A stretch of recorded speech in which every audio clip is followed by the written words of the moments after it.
commie nation. Are you a Marxist? Chances are you've got some Marxist tendencies, some Marxist beliefs. How do you know? The core idea of Marxism is as follows: from each according to his abilities, to each according to his needs. Now this sounds like a fair way to run society, right? Everybody does what they can, everybody gets what they need. Unfortunately, this is an empty promise. How so? Unless we are all living in the forest and surviving off naturally growing food, we have to actively produce stuff. Food, shelter, clothing, energy, and everything in between. Everything that we consume must first be produced. So we can translate that Marxist marketing slogan as follows: everybody produces what they can and everybody consumes what they need. Again, this sounds good, but it only sounds good if you imagine that you're consuming more than what you're producing. But the absolute hard truth bottom line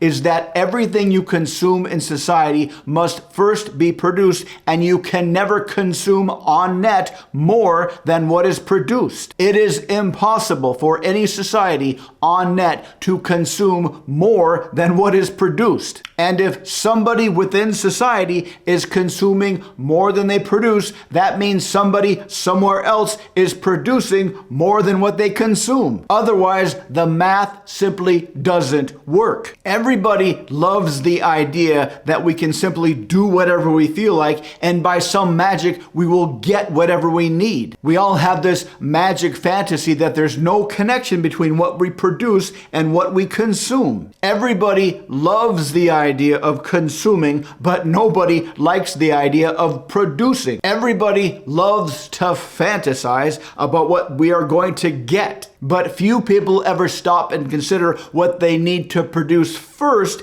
in order to get what they want. Now, don't get me wrong. We have this very deep and very ancient instinct that compels us to produce as little as we possibly can, yet consume as much as we possibly can. All animals are driven by evolution to minimize production and maximize consumption. We are all driven by evolution to minimize costs and maximize benefits. So the Marxist instinct is absolutely natural. We wouldn't have evolved without it. But unconstrained, it leads to fantasy thinking, particularly in the realm of relationships. Everybody believes they deserve an ideal partner, but nobody really feels the need that requires they be an ideal partner. So you end up with a society with a bunch of fantasy believing people all running around believing they get stuff without needing to give stuff. But here's where it gets interesting. Understanding that everybody has this free stuff instinct makes it very, very easy to persuade people. Understanding this makes it very, very easy to seduce people. All you've got to do is fire up their free stuff fantasy engine and away you go. Of course, you've got to keep this grounded in reality, but it's much, much easier than most people will ever realize